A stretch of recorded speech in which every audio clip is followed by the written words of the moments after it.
Hai, kali ini kita akan membahas mengenai metode pengumpulan data. Bahan kita ambil dari chapter 8, 9, 10, 11 dari buku Bugi Sekaran. Nah, pembahasan akan terdiri dari beberapa video karena kali ini saya akan membahas tentang data sekunder dan data primer. Kemudian nanti saya akan membuat masing-masing satu video mengenai observasi, interview, kuesioner, dan eksperimen. Nah, pertama, seperti yang tadi saya bahas, bahwa ketika kita melakukan penelitian, tentunya kemudian kita akan mencoba mencari, atau bukan mencoba ya, kita mencari data. Ya. Nah, data kemudian nanti akan kita analisis untuk ditarik kesimpulan yang sesuai dengan tujuan penelitian kita. Nah, data yang kita peroleh dalam penelitian kita bisa berbentuk dua macam.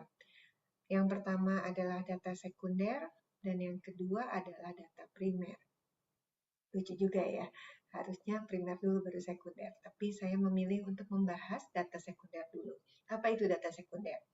Data sekunder adalah data yang dikumpulkan oleh orang lain untuk tujuan yang lain, bukan tujuan penelitian kita tentunya, tetapi akan kita manfaatkan di dalam penelitian kita. Ya, cara memperoleh data berikutnya adalah dengan mengambil primary data, mengambil data primer, yaitu kita mengumpulkan sendiri informasi, kita sebagai peneliti mengumpulkan sendiri informasi yang menyangkut variabel-variabel yang akan kita gunakan dalam penelitian kita sesuai dengan tujuan spesifik penelitian kita. Nah, apa saja bentuk dari data sekunder? Tadi data sekunder adalah data yang tidak kita kumpulkan sendiri. Tentu saja dengan demikian dikumpulkan oleh pihak lain. Pihak lain misalnya apa? Misalnya adalah Dinas Kependudukan, Departemen Perindustrian, Badan Pusat Statistik atau BPS, akte kelahiran, dokumen pendirian perusahaan, laporan keuangan perusahaan, catatan atau rekam dari point of sales di supermarket misalnya, ya, atau catatan persediaan bahan baku, barang setengah jadi maupun barang jadi di suatu perusahaan, gitu ya. Oke, itu adalah bentuk-bentuknya. Dan kemudian data sekunder itu seperti apa? Nah, Anda bisa lihat di misalnya yang paling gampang ya, Badan Pusat Statistik, itu Anda bisa lihat di websitenya bps.go.id harusnya. Ya, nah data tersebut bisa Anda peroleh, kalau nggak gini deh, saya tunjukkan aja kali ya. Misalnya BPS. Saya coba carikan. Misalnya ini ya. Badan Pusat Statistik. Oke. Nah, di sini kita tutup ya. Nah, di sini ada data sensus. Misalnya kita pilih salah satu sensus pertanian. Sensus penduduk deh ya, 2020. Kemudian kita coba sensus penduduk. Ini mungkin periode 2020. Masuk ke websitenya. Nah, ini lihat. Kita punya data, dia berikan overview-nya gitu ya. Nah, kemudian di sini ada show or hide base map list, download peta, petanya bisa di-download. Nah, di sini ada pilih dataset. Kita mau pilih dataset yang mana? Jumlah penduduk hasil survei penduduk menurut wilayah dan jenis kelamin, jumlah penduduk menurut wilayah, klasifikasi generasi, dan sebagainya. Nah, kalau ini misalnya saya pilih ini, jenis kelaminnya, total jenis kelamin, terapkan. Wait, where are you? Ulang ya. Ini total jenis kelamin, terapkan. Oke, maka Anda akan dapatkan seperti ini lagi, ya. Dan dari sini Anda bisa download peta misalnya. Ya, jumlah penduduk Indonesia, JPEG. Ya, oke. Bisa juga kita download filenya dalam CSV atau dalam XLS, ya. Atau kita bisa view data table. Gitu. Oke, ini tabel. Oke. Ya, ada pre-boomer, boomer, generasi X, dan sebagainya ya. Ini adalah contoh data dari BPS contohnya. Oke, kita kembali lagi. Nah, apa kelebihan dan kelemahan dari data sekunder? Ya, saya akan loncat ke advantages dulu ya, keuntungan, kelebihan dari data sekunder. Kalau memang data sekunder tersedia, maka sebenarnya buat apa juga kita mengumpulkan data sendiri? Kalau orang lain sudah mengumpulkan datanya, ya sudah, sejauh kita bisa mempercayai data tersebut ya, tentu saja. Nah, menggunakan atau memanfaatkan data sekunder itu bisa lebih murah karena kita tidak perlu pergi mengumpulkan data sendiri yang tentunya akan sangat menghabiskan waktu dan biaya ya. Juga tadi menghemat dana, menghemat waktu, dan seringkali data sekunder itu bisa sangat akurat. Kenapa? Karena dikumpulkan oleh pihak yang berwenang untuk mengumpulkannya. Misalnya Badan Pusat Statistik tadi, Dinas Kependudukan tadi, ya. Dengan demikian mereka bisa memberikan data yang dalam jumlah banyak, menyangkut banyak variabel, ya, dan mereka sudah punya metode-metode yang harusnya menjamin validitas, ya. Bisa juga misalnya kita dapat dataset dari lembaga survei, ya. Tentu saja mereka bisa melakukan survei lebih baik daripada Anda yang baru belajar melakukan penelitian misalnya, ya. Berikutnya adalah karena biasanya data sekunder yang dikumpulkan oleh pemerintah atau lembaga survei itu cukup masif dengan jumlah responden yang banyak dan hal yang dikumpulkan datanya ya itu banyak sehingga bisa memungkinkan kita untuk melakukan exploratory research gitu ya, karena dataset yang diperlukan menyangkut banyak variabel dan banyak penduduk sehingga kita bisa melakukan eksplorasi berdasarkan kombinasi data yang dimilikinya ya. Oke. 5 kelebihan, dan berikutnya ya. Oke, itu adalah 5 kelebihan dari data sekunder. Sekarang kita lihat kelemahannya. Kelemahan dari data sekunder adalah coba kalau Anda lihat tadi ya, data dari BPS yang saya tunjukkan. Datanya data 2020. Ya. Nah, pertanyaannya adalah data sekunder itu sesuai yang kita butuhkan apa enggak dari sisi waktu. Kapan data itu dikumpulkan dan berapa lama durasi pengumpulan datanya.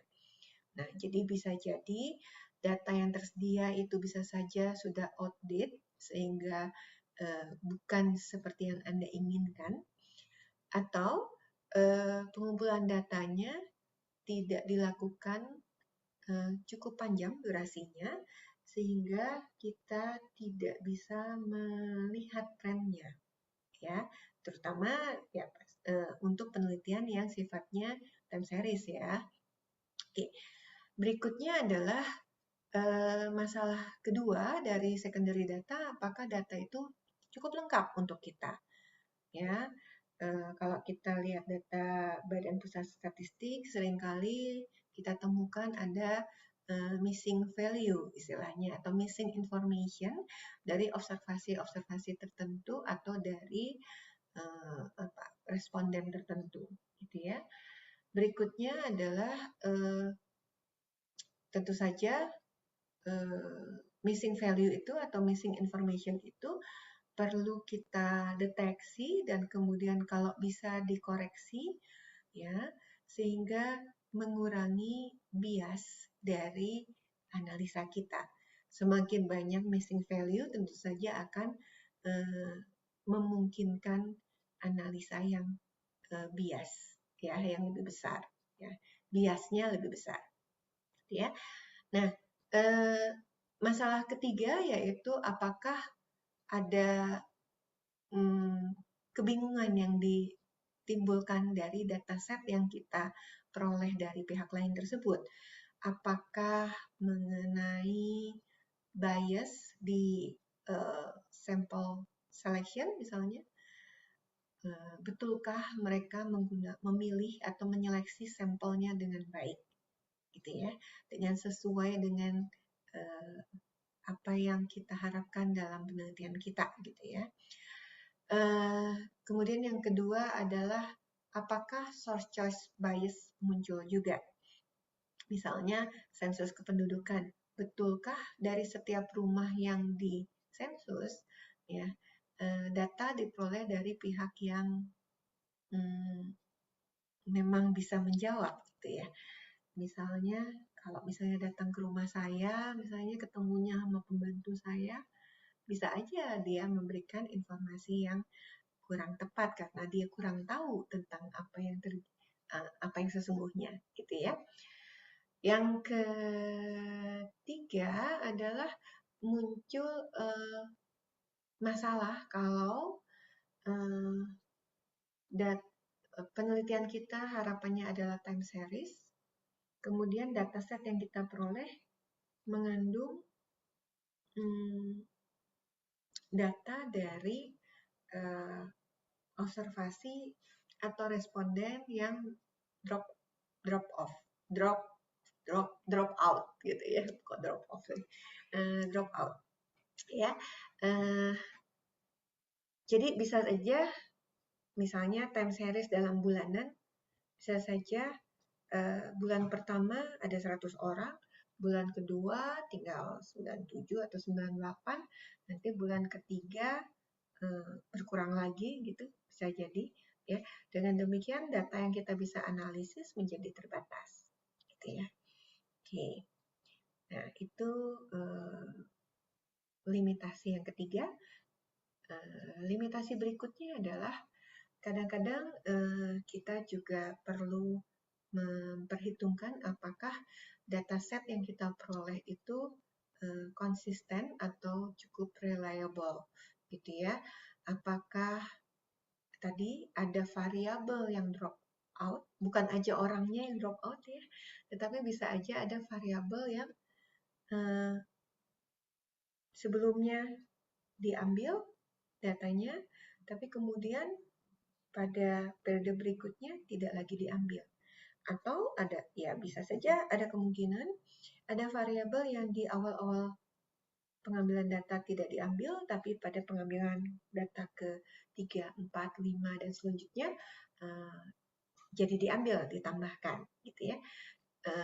Itu bisa terjadi, tapi kemudian juga bisa saja yang kita harus teliti adalah kalau kita ngambil data dari tahun ke tahun ya, apakah variabel yang akan kita gunakan tadi mempunyai definisi yang tetap sama dari waktu ke waktunya, gitu ya. Bisa aja nama variabelnya sama, tapi ternyata definisinya slightly different misalnya, ya. Jadi ada tahun-tahun tertentu definisinya apa, tahun-tahun yang lain definisinya sedikit berbeda, gitu ya. Oke. Nah, apakah informasi yang kita inginkan kita bisa peroleh dari dataset tersebut, ya? Ataukah sebenarnya tidak ada variabel atau variabel yang kita ingin teliti itu tidak betul-betul ada dari datasetnya, sehingga kita harus memakai pendekatan tertentu. Kita harus memakai proxy variabel, variabel yang paling mendekati variabel yang kita ingin teliti. Nah, masalahnya adalah apakah proxy variabel itu cukup reliable buat kita, ya? Apakah korelasi yang kita inginkan benar-benar kita bisa peroleh dari dataset yang kita peroleh dari pihak lain tersebut, gitu ya. Jadi sekali lagi data sekunder bisa menguntungkan, ya, tetapi kita harus aware dengan adanya beberapa masalah yang mungkin timbul yang membatasi validitas dan reliabilitas dari dataset yang kita peroleh dari pihak lain, ya. Tetapi ada kalanya data sekunder lebih baik daripada data primer, ya. Seperti kalau dalam penelitian operasi,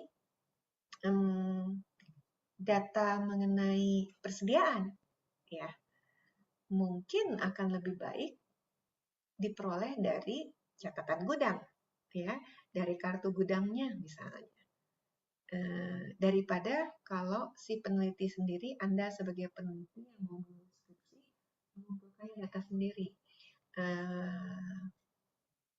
Bisa jadi periode yang Anda ingin, periode yang tepat untuk penelitiannya terlalu panjang sehingga Anda mau menghabiskan waktu berapa lama untuk menulis skripsi, gitu ya, kalau tidak memakai data sekunder misalnya, gitu ya. Oke, jadi itu adalah kelebihan dan kelemahan dari data sekunder. Maka dengan demikian kita akan membahas tentang data primer. Data primer tadi adalah data yang Anda kumpulkan sendiri sebagai peneliti untuk tujuan penelitian Anda. Bentuk dari data primer itu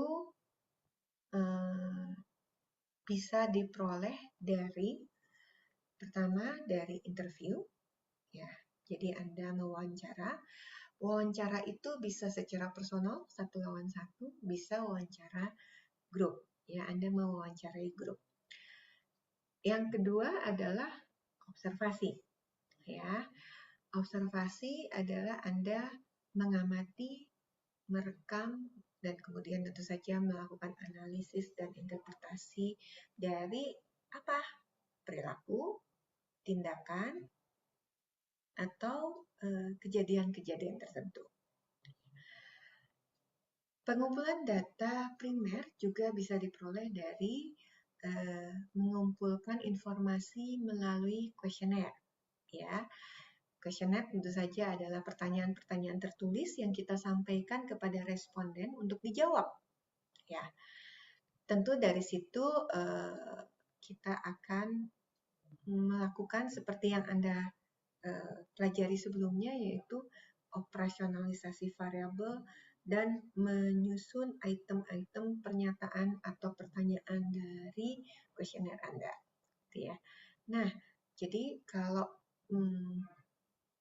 data primer, ya, kita harus betul-betul berhati-hati dari desain pengumpulan datanya dan prosedur pengumpulan datanya supaya data yang kita peroleh bisa valid dan reliable.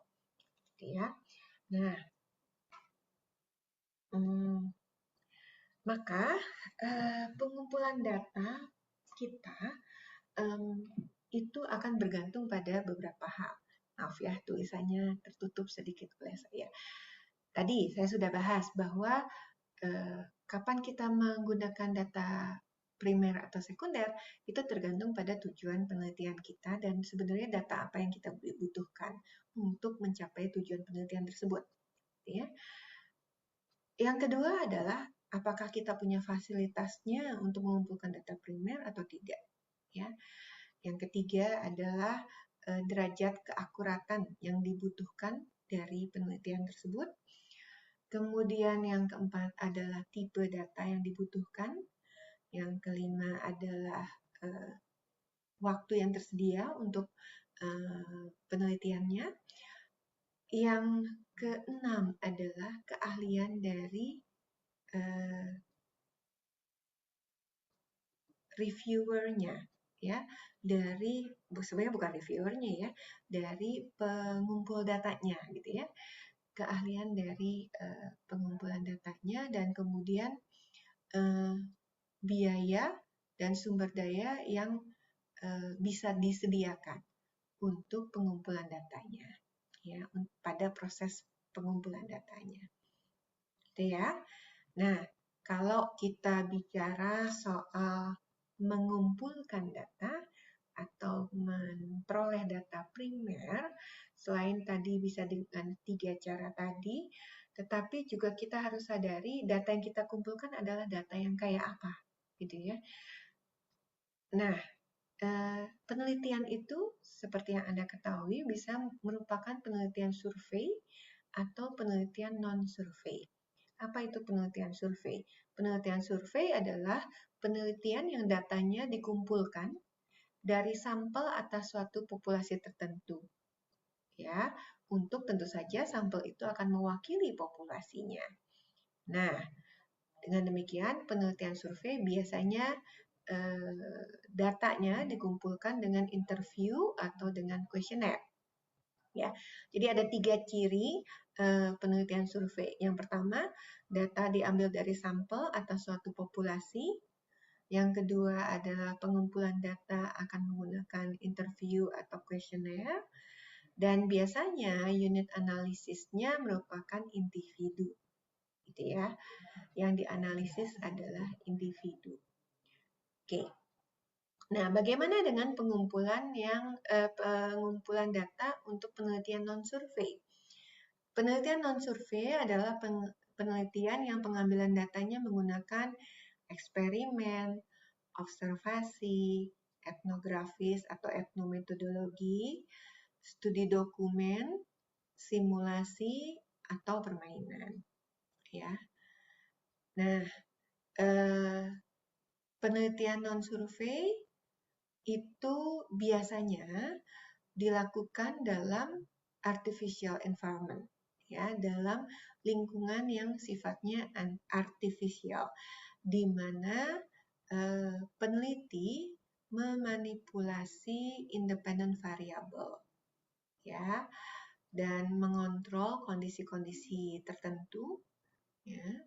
Kemudian dari situ mengambil kesimpulan berdasarkan perubahan yang terjadi pada dependent variabelnya yang tentu saja berhubungan dengan manipulasi yang terjadi pada independent variable. Ya, itu adalah penelitian non-survei. Nah, tetapi saya harus ingatkan juga, penelitian itu atau data itu bisa diperoleh dengan cara-cara yang sifatnya unobtrusive, ya. Misalnya, artinya adalah pengumpulan data diambil dengan cara atau metode tersebut tidak membutuhkan si peneliti untuk berinteraksi secara langsung dengan orang yang dipelajarinya. Oke, nah maksudnya apa?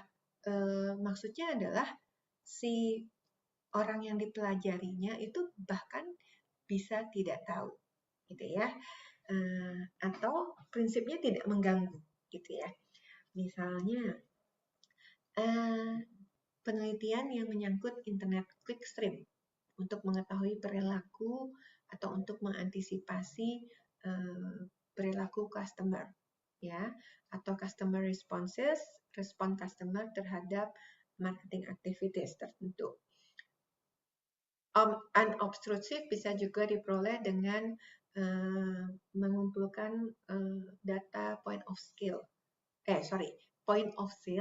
ya, point of sale atau data dari kasir, ya, yang memungkinkan manajer untuk mengetahui informasi mengenai efek dari marketing activities tertentu pada penjualan. Tetapi juga scanner data bisa juga misalnya diperoleh atau digunakan untuk mengetahui perilaku pembelanjaan. Misalnya produk tertentu tuh biasanya dibelanjakan pada pagi hari. Ya, ada produk tertentu yang biasa dibelanjakan pada siang hari atau hanya di weekend misalnya. Biasanya kalau orang beli ini akan beli itu juga gitu. Ya, itu bisa diperoleh dari point of sales data. Oke. Nah, data permintaan ya, itu juga sebaiknya diperoleh dari point of sale data. Gitu ya.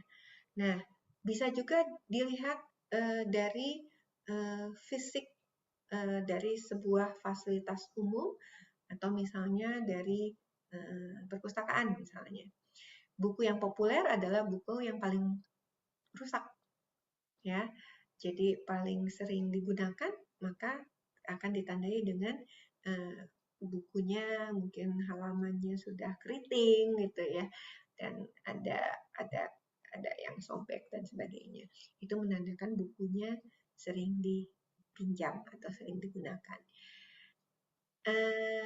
Unobtrusive juga bisa dilakukan dengan misalnya memeriksa sampah di tempat umum misalnya untuk mengetahui belakangan ini minuman apa yang paling populer, makanan apa yang paling disukai oleh masyarakat umum, gitu ya, atau paling tidak masyarakat yang menggunakan fasilitas umum tersebut, ya. Jadi kembali lagi ada berbagai cara untuk mengumpulkan data, baik itu yang sifatnya unobtrusive maupun yang lingkungannya dikendalikan, gitu ya, maupun kita bisa saja mengumpulkan data dalam kondisi yang sebenarnya, ya. Semuanya membawa kelebihan dan kelemahannya.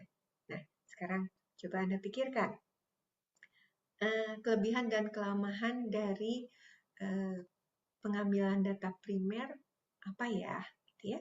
Tentu saja akan sangat bergantung pada metode pengambilan datanya. Oke, video berikutnya akan membahas tentang masing-masing metode pengumpulan data primer.